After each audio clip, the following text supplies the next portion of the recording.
Lions Rock Productions.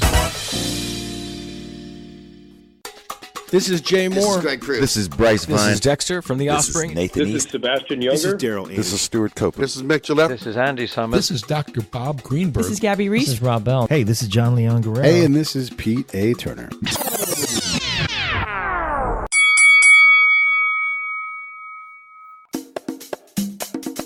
And now, the Break It Down Show with John Leon Guerrero and Pete A. Turner. This is Pete A. Turner. We have a fight for you guys tonight. Queen of Pop, Madonna, is taking on the Queen of Tuesday Night, Sheryl Crow. And boy, oh boy, I love this fight, and I can't wait to do it. We also have a new judge that I'll say hi to right now, Jennifer Green, the wife of double duty Phil Green. And so we also have Phil in studio, as well as lifelong friend Mike Lipari, who's going to be judging. So I'm going to kick it over to you, Phil, to introduce your wife a little bit and then go from there. In preparation for this album fight, because I knew I was going to be a judge, my wife Jennifer saw that we were doing Madonna versus Sheryl Crow. She's like, oh, I like Madonna. I like Sheryl Crow. Push play on that playlist. And little did she know that she was going to get roped into being a judge based on her first impression of the playlist. So it's nice to have Jennifer joining us tonight. Thank you for having me. She's a little nervous and she can be a little verbose, so we're going to have to reel her in, I think, a little bit. Not a problem. Shaking her head no. And let's go to me for the corner call. Phil, take it away. Today's album fight is an 11-round battle between two talented female artists. In the red corner, with elements of dance, funk, gospel, and soul music, we have the Queen of Pop, Madonna, and her fourth studio album from 1989, Like a Prayer. And her opponent in the blue corner, a backup vocalist that found her way into the spotlight, we have Sheryl Crow, with her debut studio album from 1993, Tuesday Night Music Club. Let's get ready to ramble. Back to our amazing judges. All right, well, there we go. And of course, Mike Lipari. Mike, how are you? You held us up for over an hour, so thank you so much for taking our time. And what are your thoughts going into this fight? 'Tis the season for me to be late, so I am sorry about that, guys. I think that this fight was not really what I thought it was going to be once I actually listened to the albums. I don't own either of these albums, so it was actually the first time I heard some of these songs, even though I'm very familiar with the two artists. I think it's also time to hear Rickards' pre-fight analysis, so why don't we kick it over to Richard, huh? Last week, the numbers missed the mark. This week, the numbers say Madonna is a 2-1 favorite over Sheryl Crow. With 13 categories used for this match, Madonna took 8, and Sheryl Crow only 4, with 1 category going to a tie. So naturally, I'd go along with the numbers, right? Wrong. I think we've got an upset again this week. And here's why. This week, we added another Song v Song category, giving us 3 total. In one, Madonna won 7-3-1, kind of similar to the overall numbers. But the other 2 had Sheryl Crow winning 2-6-3 and 2-8-1. Now, these are only 3 of 13 categories. Why did this give me pause? Well, in the 2 that Crow won, it was noticeable and reproducible that there were 3 rounds that Crow had easily, and they correspond to the 3 she won in the 1 category that she actually lost. And looking even deeper, those rounds are all potential knockdowns for Sheryl Crow, where Madonna's potential rounds aren't that cut and dry, really. And I also think where Madonna may falter here is the pop album weakness. Where they have really high highs, but the filler songs in between are just relatively formulaic and forgettable. On the other hand, we have a singer-songwriter, and those albums tend to string together entire albums of more consistent quality. So, I'm calling an upset. Sheryl Crow, Tuesday Night Club, 7 rounds to 4 for Madonna's Like a Prayer. I'll be back at the post-fight to go over the numbers and see if I was right. Back to you guys. Okay, thank you, Richard. And as always, nice in-depth analysis. And it sounds like you're not really sure what's going to happen. Hey, Jennifer, before we go anywhere and start this thing, what were your thoughts about the process looking at the album songs versus songs? I found it interesting because you go track for track versus moving them around to where they might be similar. It was interesting because I didn't really grow up with, well, I guess I grew up with some of them, but Madonna, this came out in 1989 and I was 9 years old, so I didn't really listen to this album until I was older. But Sheryl Crow, I did. I was 13 when this one came out, so this one actually resonated more with me. And I really, my pre-fight analysis, I kind of pinned her to win it. All right, well, let's see exactly what does happen. Let's go ahead and go round one, Like a Prayer versus Run, Baby Run. Since you're off on a good start, Jennifer, why don't you go ahead and give us your round one analysis? Like a Prayer. When I listened to it the first time, because I never really listened to the lyrics, I was more just always singing along. I was like, who's she talking to and where are they going? And I didn't realize the song was so long because they shortened it for radio. I like the different transitions in the song. It's got a little bit of a gospel feel because it's a little bit, has that religion/sexual innuendo dual meaning, and you never know which way you're kind of leaning as you're listening to that song. For Run Baby Run by Sheryl Crow, I saw a little bit of a deeper meaning, someone maybe not staying in one place too long, or like slipping out before they say so long and not being tied down. But I felt like the chorus was kind of boring. It just goes over and over and over and over and over again. So I actually had Like a Prayer for 10 and Run Baby Run a 9. All right. Phil, what do you think? Well, first I got to say, my wife saying that she was only 9 years old when Like a Prayer came out, and I was a freshman in college makes me feel like a gross old man. I wasn't going to say anything. That said, my expectations for this were, like, Madonna is just this powerhouse artist, and everything I read about her, I wasn't quite sure how much of an artist she really was. So coming into this fight, I knew her hits, and I definitely didn't own Like a Prayer. I did own Tuesday Night Music Club, though, and so I was familiar with Sheryl Crow's work on that particular album. But Like a Prayer, it was interesting because it starts out with the guitar, and then it shifts gears on you in the first 10 seconds or less, slamming that door and like, nope, that's not what we're doing. We're going to have this beautiful gospel song that has these, ambiguous lyrics that I'm not quite sure what she's really singing about, but it's beautiful. And the church organ is helps us transport us to a physical church. Even though you're sitting wherever you are listening to this, you almost get dropped into the middle of a church, and the background vocals by the choir also adds to that effect. So it's a beautiful song. I'd like to think it has a beautiful message about Jesus instead of the sexual innuendo side, but that's me looking at, I don't know, the nicer things, I guess. But knowing Madonna, she was probably singing about sexual. The sexual side was probably taking precedence over her Catholic upbringing side. Didn't she make out with a wooden black Jesus in that video too? Exactly. Okay. I think she liked to push the buttons of the church establishment. Yes. On Run Baby Run, it had a nice tone right out of the gates. I really liked the use of the arpeggios, playing through the notes of the chords across different chords. I thought that was a nice touch. There was a reference to Aldous Huxley. I had no idea who that was, so it made me go look who Aldous Huxley was. I really liked the song, but it just couldn't hold a candle to Like a Prayer, so I had Like a Prayer winning 10-9 in round one. Nice. How about you, Mike? What did you do? I think Like a Prayer is definitely one of Madonna's better songs, maybe one of her best songs across her entire career. And when I do these fights, I look at songs as whether they're knockdown caliber when I'm starting to grade them. So the song has to be really good to score a knockdown. This is a song that I thought, based on what it goes up against, could be potentially a knockdown.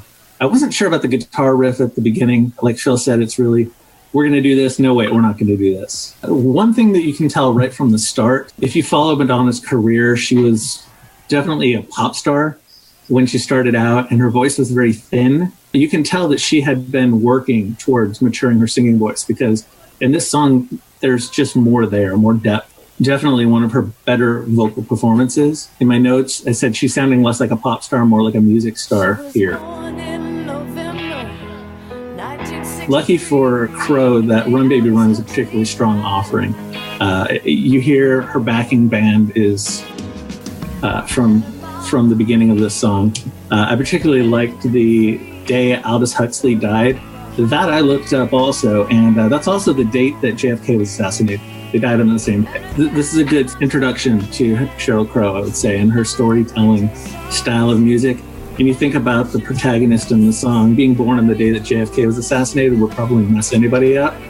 So you can maybe understand why she's, someone who likes to run a lot and run away from things. It's a good, strong offering from both. Way to open the albums, but Like a Prayer just really blows away Run Baby Run.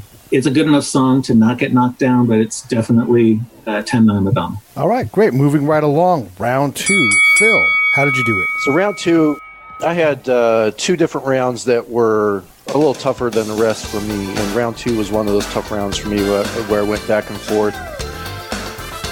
Express Yourself was it has a very dated synth sound. In the intro, there's a message there about gender equality, and the song itself, I think, has a higher cultural significance that transcends the actual song itself.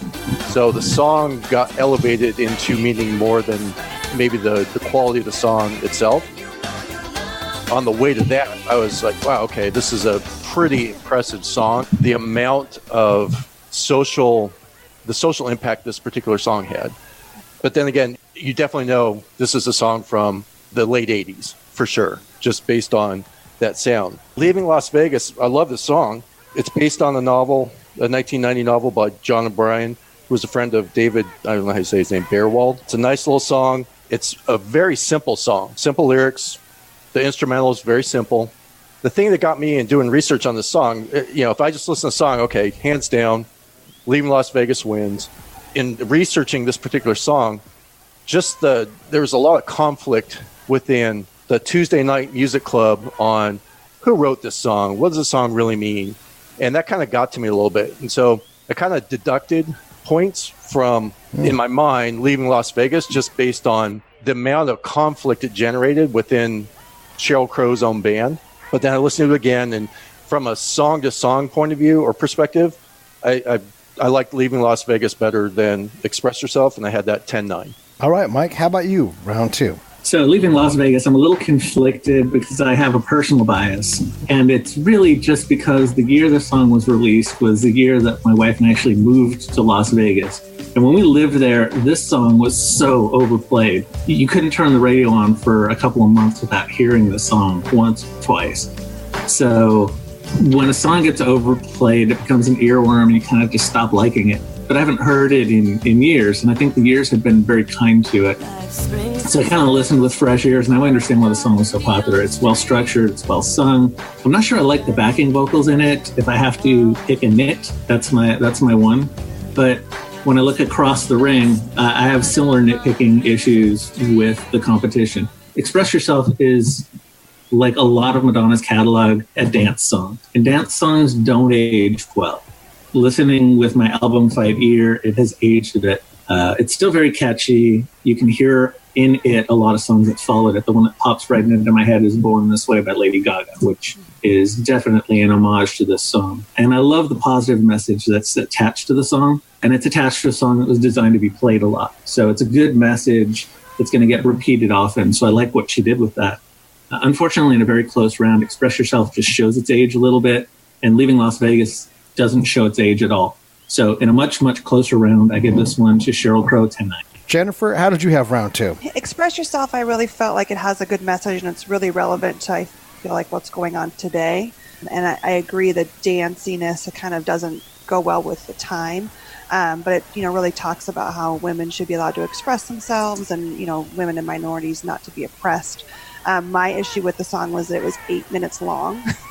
And then it almost like repeats itself and does that little, back and forth where it goes left ear, right ear, back and forth, which I don't enjoy.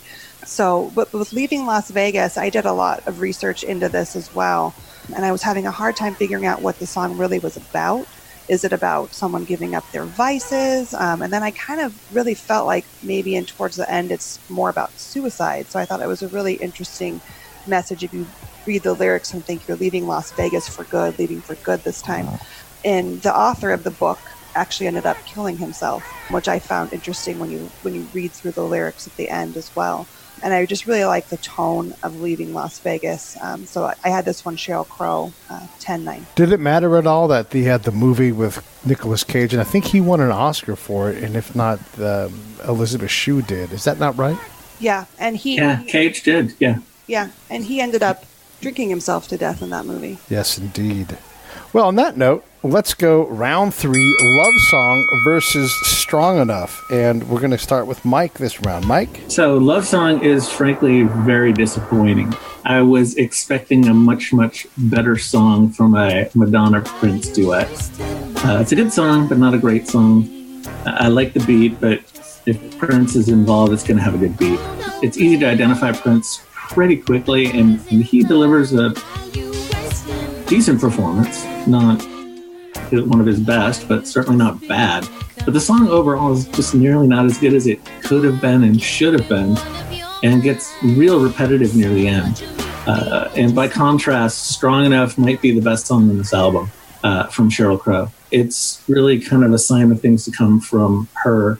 You hear a little bit of what she's going to be producing later on in other songs on future albums. I think Strong Enough is such a good song that the Dixie Chicks couldn't even ruin it, although they tried. So just the right amount of tender without being sugary, definitely a strong message in this song from her. It's an easy winner, and only the presence of Prince prevents a knockdown for me. So 10-9 Sheryl Crow. All right. Jennifer, how about you? How did you have this round? I am not a huge Prince fan, so this was not a favorite song of mine. It was, in my mind, kind of Prince-ified. Just, what I know about Prince and the things I've heard about Prince. I found this song very slow and boring and repetitive, just compared to even the first two on the album. With Strong Enough, I just think they're great lyrics. Will you be by my side regardless, no matter what? It's got a nice, even keel feel to it. I actually had this as a knockout, Sheryl Crow, 10-8. Whoa, a knockdown. Nice. Bam. Fantastic. Bam! Phil, how did you have it? Similar to, both Jennifer and Mike, when I heard this was a Prince-Madonna collaboration, my hopes got super high, and then the song started playing, and I was like, what the hell is this? Like, I wanted so much more from this collaboration between, the Queen of Pop and this superhero musician Prince, and it just didn't deliver. The whole song felt like it was in slow motion for me. I had this vision of Madonna singing in slow motion, running down the beach to Prince, who was on the other end of the beach, running in slow motion to her, and I was like, oh, such a disappointment. Strong Enough, I love the beautiful guitar intro. The song has roots in country, so much so that Travis Tritt wrote an answer song to it called Strong Enough to Be Your Man. We listened to it earlier today. It's just I thought it was a fantastic song. The lyrics, the tears of rage, I cannot fight, just beautiful. I had it a knockdown as well for Strong Enough, 10-8 over Love Song. All right. Well, this is some of what Richard was looking for, was some of this excitement from Sheryl Crow taking out the numbers. So let's go ahead and go on to round 4. Till Death Do Us Part versus Can't Cry Anymore. To go ahead and go, okay, Jennifer. Looking at these lyrics, I really felt like this song was kind of about domestic violence, and that you don't really love yourself anymore to leave what you're so comfortable and know.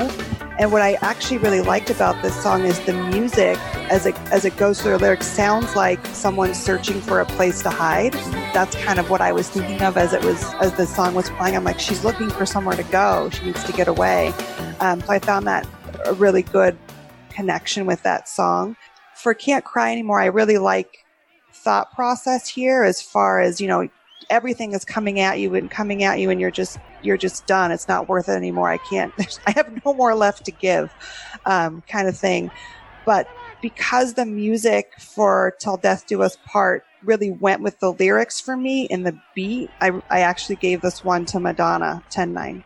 10-9. And then Phil, how about you? Round 4. So Jennifer's right. Till Death Do Us Part is about domestic violence. I am right. Thank you. I like hearing that I'm right. That's I have to say that a lot. Mm-hmm. So you are a brave man to do an album fight with your wife, Phil. I have to say that now. And I agree with her wholeheartedly. But so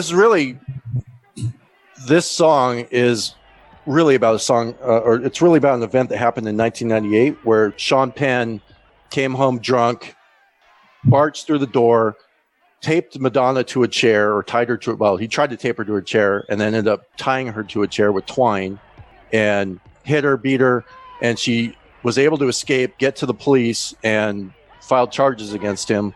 And then a day later, or a couple days later, she filed for divorce and then dropped the charges. So this song, and now she denies, like in 2015, she denies that that's what the song's about, and that never happened. This particular event in 1988, but there's, the police aren't lying, right? So this event has been recorded. From that point of view, the domestic violence part, it's a frightening song for me, but when you listen to it from a song perspective, it's a very dated sound. There's very little musicality in the songs except about the 3-minute mark where this beautiful melodic guitar solo pops in and then goes away again, and then it gets really disturbing again. So I didn't really care for Till Death Do Us Part. Part of it's the subject matter. It's really hard to listen to. Can't Cry Anymore is also about the ending of a relationship as well. So both these songs really deal with a breakup of sorts between two people, but Can't Cry Anymore has a really solid percussive foundation with the guitar and the drums. And this has a melodic guitar midway through, but it actually complements the overall tone of the song. So I had this a knockdown, Can't Cry Anymore 10 till Death Do Us Part 8. So second knockdown in a row. Wow, look at you. All right. Let's have Mike's analysis for round 4. Can't Cry Anymore. It's a bit of a letdown after the first 3 songs, but those 3 songs, it's really hard to keep the momentum going. But I do think that it does keep the album moving. And the guitar is also a standout. You can definitely tell that the guitar player is a big Keith Richards fan. So this sounds like it could be right off of Stone's 70s, late 70s album. It, like I said, keeps the album moving. Till Death is catchy, but the tone of the song for me doesn't match the style at all. It's not just a breakup song, it's a divorce song. It's not just a divorce song, it's an ugly divorce song. And those songs rarely age well. I get why she made it. I get why she recorded this song after a very contentious and possibly violent marriage ended in divorce. But just because I agree that she should write it and that it's a good, strong message to talk about it, get it out of your system, doesn't mean I have to like the song. And I didn't. It's a good enough song to avoid a knockdown against a lesser offering from Crow, but definitely not good enough to win. Sheryl Crow takes this one 10-9. All right. Wow. Let's see how we do, because we all know Jennifer's right. We'll see if we can all get on the same board here on round 5. Promise to Try versus Solidify. Phil, go ahead and kick us off. So Solidify from Sheryl Crow begins, and it brings the funk. It's just out of the gate. It's funky. Mm-hmm. The drums, the bass, they're all fantastic. I like the organ, but the vocals are pretty weak for the most part. Whereas Promise to Try, you have this piano and violin that just are set in this really soft tone to the song. And the song's about her mom, who she lost to cancer at the age of 30 when Madonna was only 5. And although the vocals are not her, her vocals are not her best, the lyrics are fantastic. Can't Kiss Her Goodbye, but I Promise to Try. Love that lyric. I had this Promise to Try 10 Madonna over Solidify Sheryl Crow 9. And Mike, how about you? Promise to Try is a stronger showing than the last couple songs, to be sure. I really think that Madonna's ballads are underrated, particularly in kind of this late 80s to early 90s phase. And I also think that you can, again, hear her voice maturing. And nobody thinks of her as a classic vocalist, more of as a pop star, but you can tell she's really put in the work to improve when you listen to her earlier work and then songs like this. And I really like the strings and the arrangement. And this was written, as Phil said, in response to her mother's passing. When you can hear the emotion in someone's voice in a ballad, it always just makes it better. And she's singing about something that's near and dear to her heart, and you can hear it in the performance. Solidify, this track really shows that it's a rookie song, an artist still finding herself. She does better later, but not here. I think this is an easy win for Madonna at 10-9. All right. How about you, Jennifer? I did like Promise to Try. I liked the ballad and the piano. And what I had read actually was that it's about her mom's death, as they both said, but it was actually written from the perspective of her dad, so that she's actually singing the lyrics to herself from her father, which I found interesting. For Solidify, I just find the chorus very boring. I don't like to hear things over and over and over again like over and over and again like that. The monotony was too much for me, and so the boys agree with me that Promise to Try 10-9 for Madonna. And yet, ironically, though you don't like repetition, you keep having the same thing. You keep saying, I don't like the repetition. So right. Fair enough. All right. Let's go ahead and go to round 6. I love Cherish. So Cherish versus the Na-Na song. And let's have Mike lead us off. Cherish is another hit, and I give it points for popularity, as I've never been a huge fan. I don't dislike the song, don't get me wrong. I do like it, but it's not one of my favorite Madonna songs. I'll listen to it. It's not a skip song. It's a listen song when it comes up in rotations. I like the positivity, especially after the last two songs. It's showing that song order really means something on an album. It's a bit long, not pure long, but definitely long for a Madonna song. Then it goes up against the Na-Na song, and in my notes, I said, what the fuck is this? Country rap? I couldn't figure out what the hell she was doing here, to be honest. Thankfully, a short song, and she does throw in a Madonna reference, which scores a couple of points for me, given the context. But the song barely stays on its feet. I think if this song went on another 20, 30 seconds without some sort of a change, it would have been on a knee. But because it's a short song, in fact, I'm reading my notes, I thought about it more, and you know what? No. Down on a knee. It is a 10-8 for Madonna.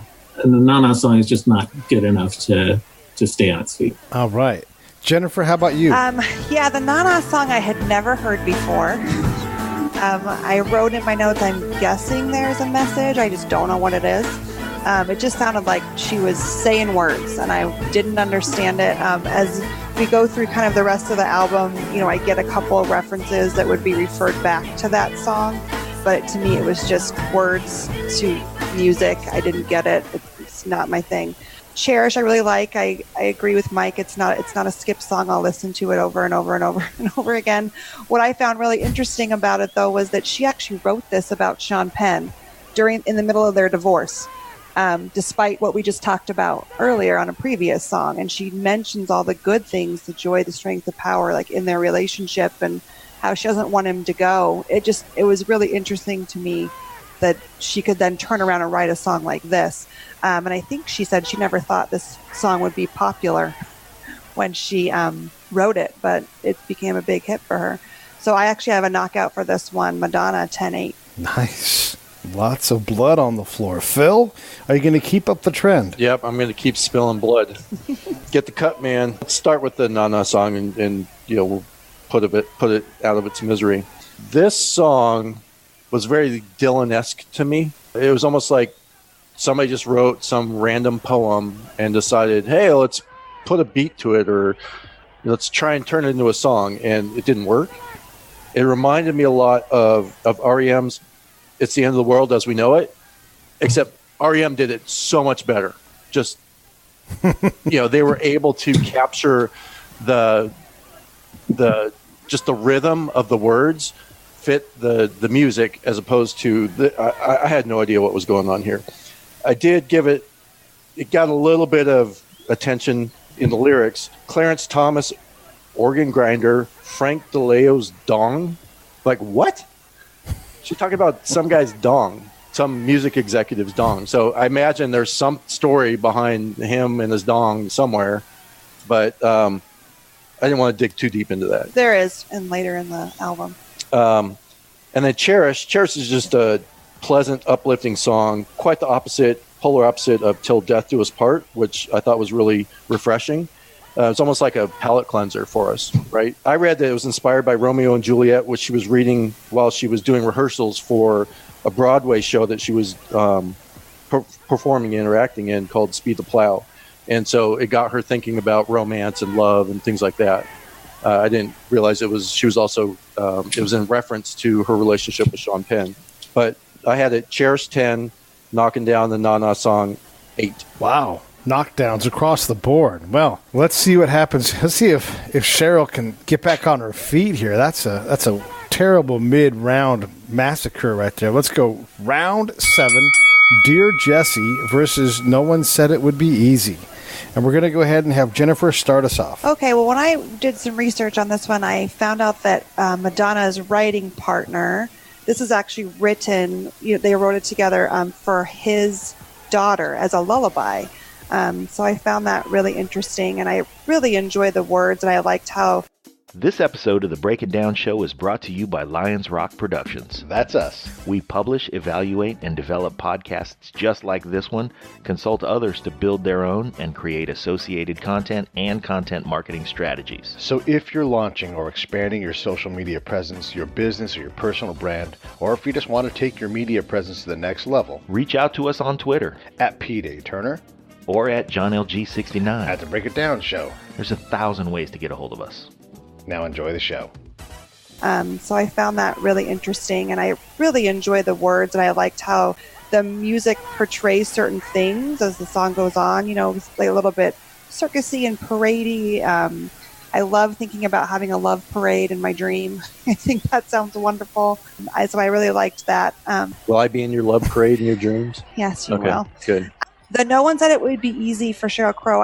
It's slow. I enjoy the message, kind of for better, for worse, dealing with everyone's faults, but not really wanting it, any other way. You got to fight for what you want. But I actually had Madonna winning this round because I really liked that lullaby. Just thinking about it being a lullaby, I had her winning 10-9. All right. Well, that's... we are in the Burford round, which is always a tough one because fighters tend to get tired. So maybe we are seeing the end of Sheryl Crow here. But let's go ahead and have Phil's analysis. Well, I think my wife is wrong in this round. Oh! So, Dear Jessie, the pop lullaby, I thought it was beautiful. The arrangement with the strings and everything, it presented this really elegant, regal setting for this particular song. It was beautiful. It did sound very much like the Beatles to me. I was like, wow, we're just missing a little Paul McCartney, and this could have been a Beatles song. Anytime there's a trumpet that comes out of nowhere, I like that. So it had a trumpet. It just sounded too Disney princess for me. No One Said It Would Be Easy. Acoustic guitar, I love acoustic guitar, and that just sets a nice rhythm in this song. Speaking of, this album fight's just littered with great ballads, I think, and this is one of them. There's a melodic guitar, which does a nice call answer with Sheryl Crow's vocals in this song, which I thought was fantastic. So I had this Sheryl Crow 10 beating the lullaby 9. All right. And Mike, how did you do the Burford round? I'll start with No One Said It Would Be Easy. It's not as good as Strong Enough, but it's another well-written and well-sung song. We're into round 7 where things do tend to bog down a little bit. I can see, again, song order. You can see why this ended up as track 7 and not track 2 or track 11. But it's a pleasant listen. Again, a good message and a good vocal performance from Sheryl Crow. Dear Jessie is another song that was hard to define, but I threw psychedelic nursery rhyme in there as my best guess. It's cute, but it doesn't break any new ground. And some of the percussion sounds that I heard when I listened really closely, bells and horse hooves, it's kind of overdone. Well, it's only 4 minutes and 22 seconds. It felt longer, which is not a good thing for a song like this. It wasn't a blowout by any means. It was a very close round for me. But I gave this one to Sheryl Crow, just edging out Madonna 10-9. All right. Well, let's go ahead and go into round 8. Oh, Father versus What Can I Do For You? And let's have Phil start this one off. Phil? So, Oh, Father is kind of an answer to Madonna's song to her mother. It's got beautiful, sprightly violins that introduce you to the song, and I really like that. And then a piano jumps in and complements those stringed instruments with some beautiful warmth. And right away I was hooked with this song. And the lyrics to this song were extremely personal, and I'm not quite sure what happened between her and her dad, but it didn't sound like good things. And then the lyric that really kind of caught my attention was, I think it was, I look back, but when I look, I'll be able to say, you didn't mean to be cruel. Somebody hurt you too. Like, okay, well, that's very, I don't know what the word is. I'm looking at my psychologist wife, but that's very mature of a child to look at her parent and say, oh, you were mean to me when I was a kid, but maybe that's because somebody was mean to you. And just the introspective looking at her relationship with her dad in this song just kind of blew me away. What I Can Do For You, I like upbeat songs. This was a nice upbeat song, but it didn't have a whole lot of depth. It was very shallow for me. Speaking of the Beatles, I had Dear Jessie kind of having the Beatles feel in round 7. This had a Beatles feel to it for me from Sheryl Crow in round 8 with What I Can Do For You. I didn't have it as a knockdown, although I think I had a record number of knockdowns in this album fight for me. But I have Madonna, Oh Father 10, and What Can I Do For You 9. Oh, wow. All right. And Jennifer, the psychologist, tell us what's going on in these songs. I had actually read for Oh Father that it wasn't about her father. Oh, well, there you go. That it was kind of about different authority figures in her life and how to kind of get away from it, become her own person. And something else that I had read, it said her and her father had never even talked about this song, which I find hard to believe. But, I liked the song, but I did find it fairly slow. For What I Can Do For You, these are things that men have said to Sheryl Crow, kind of with the relevance of today's world. And it goes back to the man that you mentioned earlier, Frank Delio or whatever, when they talk about his dong and the Nana song, she says in here about how I would have had a hit if basically if this. So it's kind of about the things that she had to hear and deal with as a woman in the industry, and the way she sings it, you can really hear kind of how the guys would talk to her. So I just found it really interesting and kind of moving. And so I actually gave this one to Sheryl Crow 10-9. Wow, this is a scrappy fight. Mike, go ahead and do round 8. I think Oh Father is probably one of Madonna's top ballads, at least in my opinion. Did not do the research that Jennifer did, so I was thinking more that it was about her dad. But like Phil, dumb guys, we don't do any research. We're shallow. Again, she brings bravado to her vocals with this performance. Yeah, we totally are shallow. I think this is aged well. I really do like the guitar in the middle of the song. It's one of the stronger instrumental moments in the album. And I grew up with an Italian dad, so I can relate to some of this taskmaster-y type stuff. I know my dad was, I know my dad loves me, but he was very tough, and his dad was very tough to him. So it's one of those things where maybe the song just spoke to me because I knew she grew up in an Italian family, and so did I, and I can relate to just that breaking the wheel of the dad is tough because the granddad was tough because the great-granddad was tough. I really tried not to be that guy to my kids. So maybe the song just resonates more with me. I think you can probably hear where my score is going. With What I Can Do from the last song, it really does help the album flow. And it's just going up against a really strong entry from Madonna. I really liked the unique vocal approach. The repeated for you harmonies were really unusual without being weird. And I really liked the approach to the song. had looked for backing vocalist in the liner notes, and I didn't see any listed, which I'm guessing means she's harmonizing with herself and just double tracking it, which is pretty impressive. She sounds good. In another round, this song should have won, but against Oh Father, it's not a competition. Oh Father wins 10-9. All right. Well, let's prove how not tough you are now in round 9, Mike. All I want to do is have you keep it together, and that is round 9. So go ahead and go. Keep It Together is a nice, funky dance hit. It did make the singles chart. Prince plays guitar uncredited, which brings the funk to the song. It's definitely a song that I would dance to. As badly as I dance, I would still try. And it would beat a lesser song, but all I wanted to do was this was Sheryl Crow's launching pad. 1995 Grammy Record of the Year, and it put Sheryl Crow on the map and gave us everything that she's done since then. Without this song, we probably wouldn't be doing this album fight. Is this in her top 5? Definitely. You listen through, it's just as catchy now as it was 25 years ago when it was released. It's a textbook example of a storytelling song. You listen to the story she's telling. Some of the lyrics stand out. The couple dangerously close to each other was one of the pieces of lyrics that stuck in my head afterwards. It's an easy winner. Keep It Together is good enough to stay on its feet, but not really even close competition-wise. 10-9, Sheryl Crow. Jennifer, how did you have round 9? I like the message of Keep It Together. You know, your family's always there for you.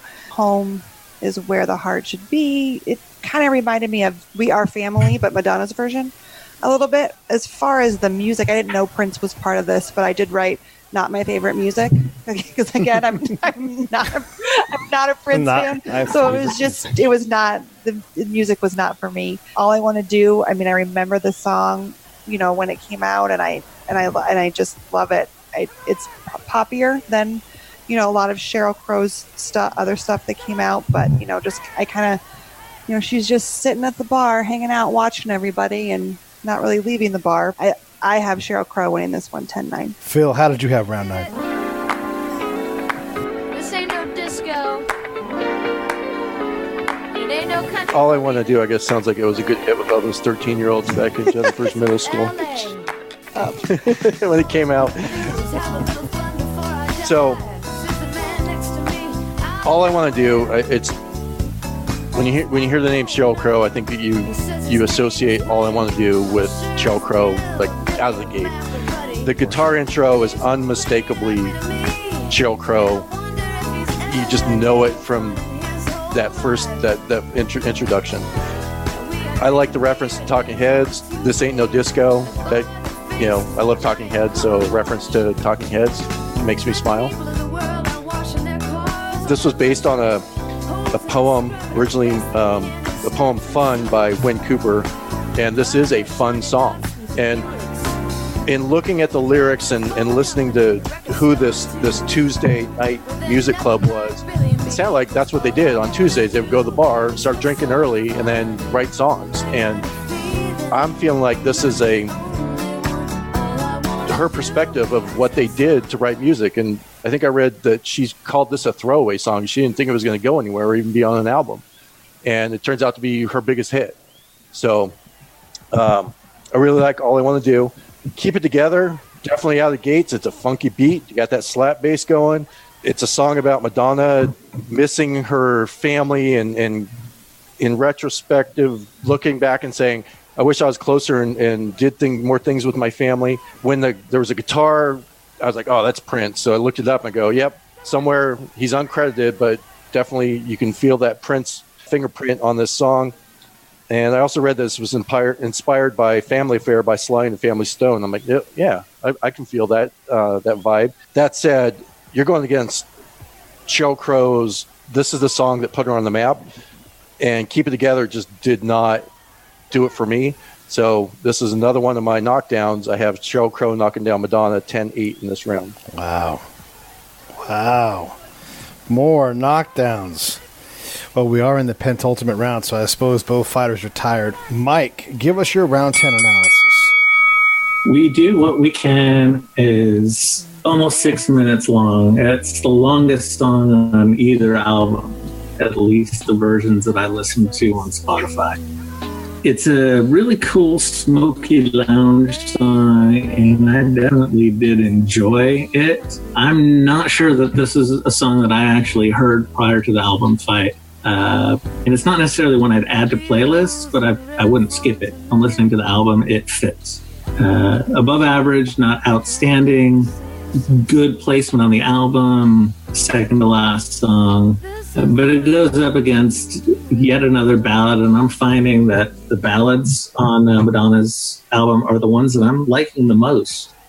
Spanish Eyes is just an outstanding song, and again, a strong vocal performance.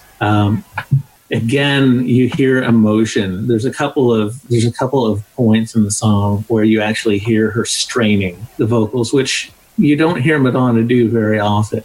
So again, when there's emotion in the voice, it always resonates with me on ballads, much more than just singing just a ballad that it doesn't feel like they're connected to. If my research is correct, confronted the still at the time taboo issue of AIDS.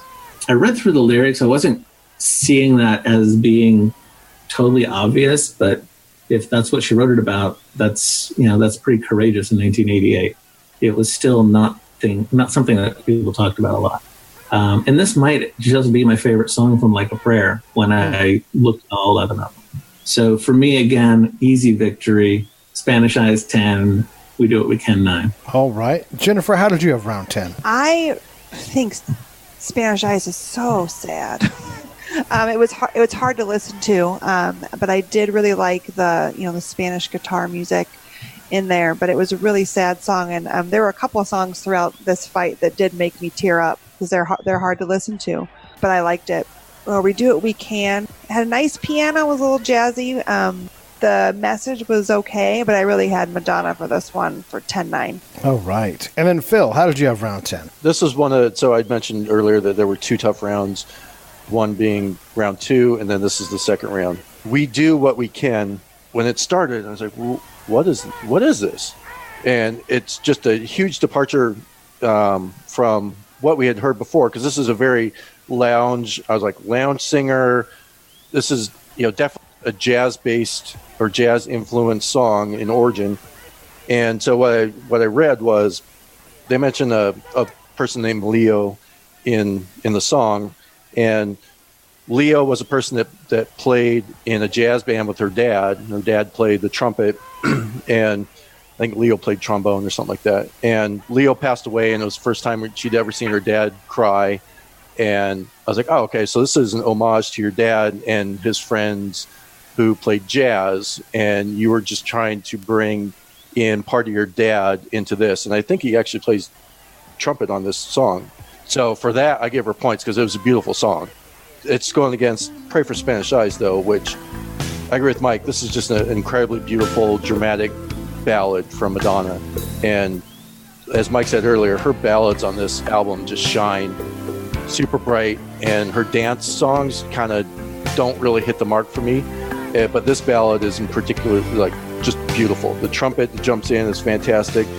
Even though there is no mention of AIDS, it is a song about a friend of hers that died from AIDS. And I assume he was Spanish. Like Jennifer said, the Spanish guitar is beautiful. It's just an overall beautiful song, as sad as it is. But I have it 10-9 going to Pray for Spanish Eyes. All right. Well, you're on a roll, so let's have you go ahead and do our final round. Round 11, Act of Contrition versus I Shall Believe. Go ahead, Phil. Oh, geez. So let's just start with Act of Contrition.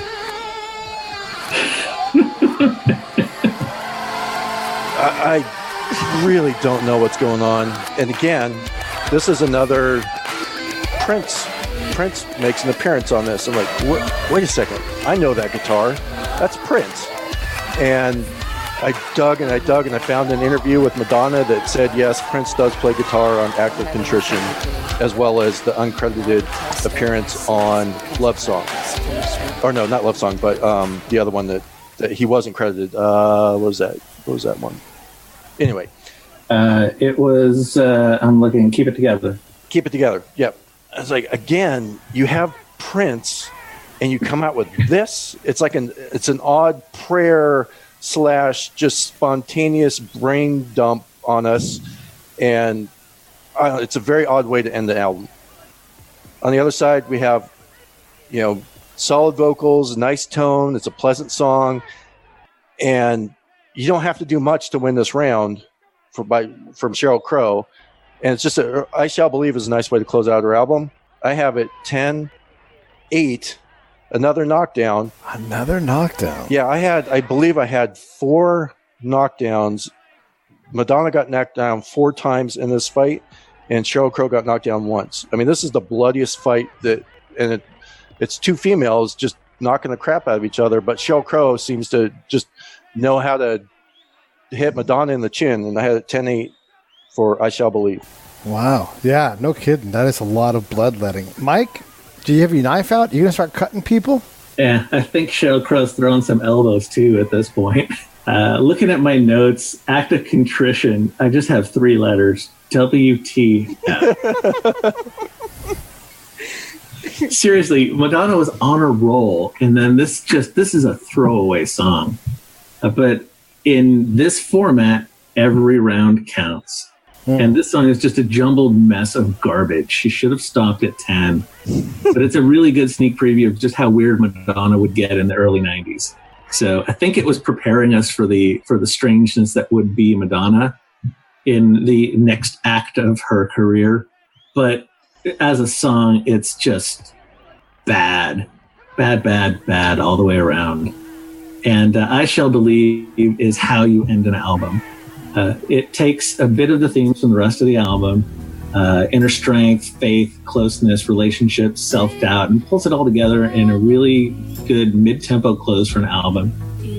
Taken alone, it's maybe not a 10, but after the ride through the other 10 tracks in this album, it's a great way to end the journey. I was sorely tempted to give this one a 10-7, but it's really got to be very lopsided for a double knockdown. So I was kind to act of contrition and gave this one to Sheryl Crow 10-8. Wow.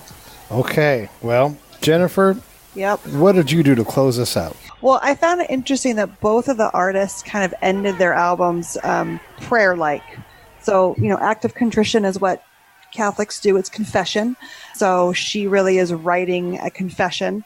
I didn't know Prince was on this album, on this song, but of course I wrote, don't like the electric guitar in the background. So you learn anything that I'm not a fan. You don't like repetition and you don't like Prince. I don't like Prince very much. There are a few songs, in general, no. And then, of course, the way that it ends, though, I just think is what do you mean it's not in the computer? It's just odd. I mean, it's okay. And then I'm like, what? So I like that Mike just wrote WTF, because that's about right. For I Shall Believe, I like the slow pace and the soft ballad type. It is kind of her own, I think, prayer to kind of end her album. Not everything is going to be the way you think it ought to be. I really liked it. And I didn't knock anyone down. But I did give this one to Sheryl Crow 10-9. 10-9 to close it out. We've got ourselves a complete fight. All right, well, let's get to Richard's post-fight analysis. Richard? Well, what do we have here? Yes, we got an upset, according to the numbers. But to add a little humility, I did say 7 rounds to 4, and it turned out to average 6 rounds to 5. So, hey, thank you, Mike Lipari. And no, I'm not perfect, but every judge gave it a 6-5 round fight. They were just split 2-1 on who won. Phil and Mike went with Crow. Jennifer went with Madonna. So that leaves us with a 1-point fight at this point. So what really made the difference? Of 9 potential points in Madonna's expected rounds, she only managed to pull 6 of the 9, whereas Sheryl Crow got all 9 points. Remember, I pointed out the expected rounds for Crow were obvious and significant. Also of note, Crow managed to get 4 knockdowns on those rounds. Again, the numbers predicted as much. And while Madonna did have 3 knockdowns herself, which is impressive, Sheryl Crow had 6. That's a 3-point swing. Add to that the 1-point advantage that Crow got, taking 2 of the 3 judges, and there you have the 4 points difference in the fight. Back to you guys. Yeah, a interesting outcome. So for those of you not scoring at home, we've got ourselves a split decision. So first, we'll go to Phil's scoring card, and he's got it 104-100, and it's a lot of bloodletting from Madonna, and so she loses 104-100. And then we have Jennifer's card, when you know she hates Prince. But in this case, she likes Madonna, 104-103 in a one-point victory. Yeah. And then it comes down to Mike, who was late but scored well. And Mike had it going for our winner, Sheryl Crow, 104-103 in two very, very close between yours and Jennifer's cards. That's just a razor thin. So Richard was smart to call it for Sheryl Crow. He saw something in the numbers that didn't make sense, and hats off to Richard. Good job. And what did you guys think? I mean, coming into this fight, I'll tell you, I thought, Madonna can be a little vapid and phony, but my goodness, she really put a great album together and took on what I think is a hell of a night. Like you guys, I owned this album, and I heard the heck out of All I Want to Do and all of the different songs that Leaving Las Vegas. I heard that all the time. So what, Jennifer, what are your takeaways from the fight? I don't know. I guess I really thought that I would be more Sheryl Crow just based off of, I think of her as a songwriter, but I'm kind of learning that maybe she wasn't her own songwriter. And so I took away a lot more that Madonna wrote a lot more of her own songs and is more of an artist as opposed to a showman than I had originally thought. So I have a little bit more respect for Madonna than I had prior to doing this. All right. Well, that's fun. And what about you, Phil? Your takeaways? She thinks more of Madonna, less of Prince. Needless to say, when we went to Minneapolis 3 summers ago, we did not go to Paisley Park or go visit. Even though he lived a couple blocks away from my cousin in I think Minnetonka or something like that. But anyway, I didn't realize she had so much disdain for Prince. Did you go to the Spam Museum? No. Oh. Sorry to disappoint. Oh. We missed the Spam Museum, although I'm pretty sure my son Parker would have really enjoyed going to the Spam Museum. It's pretty sweet. I've been. It's awesome. It's a great roadside attraction. Spicy? But anyway, so I thought coming into this fight that Madonna was going to... I didn't own Like a Prayer, like I mentioned earlier, but I did own Tuesday Night Music Club. I thought Madonna, just based on the strength of her hits, she was going to dominate this fight. And even though I had 104-100, I had Madonna winning 5 rounds and Sheryl Crow winning 6. It's just Madonna got knocked down 4 times. That's not going to help you in any fight. But what I came away with was Madonna's ballads are really good and really strong, and I found that I liked those much better than her poppy sound. And Sheryl Crow's just solid. She's not... Her average is... The median is good, but her lows are not that low and her highs are not that high. So she's just a good, solid listen, and you're not going to be disappointed throughout the album necessarily, versus like we were with Active Contritions. Like, this had no business being on this album. Like, it had no business being on any album. If you're going to have an Active Contrition, do it in a closet. Don't put it on the album. So, but it didn't necessarily go the way I thought it was going to go coming into the fight, but I came away having more respect for Madonna's ballads and having, reignited my liking of Sheryl Crow. I like it. Mike, what did you walk away with?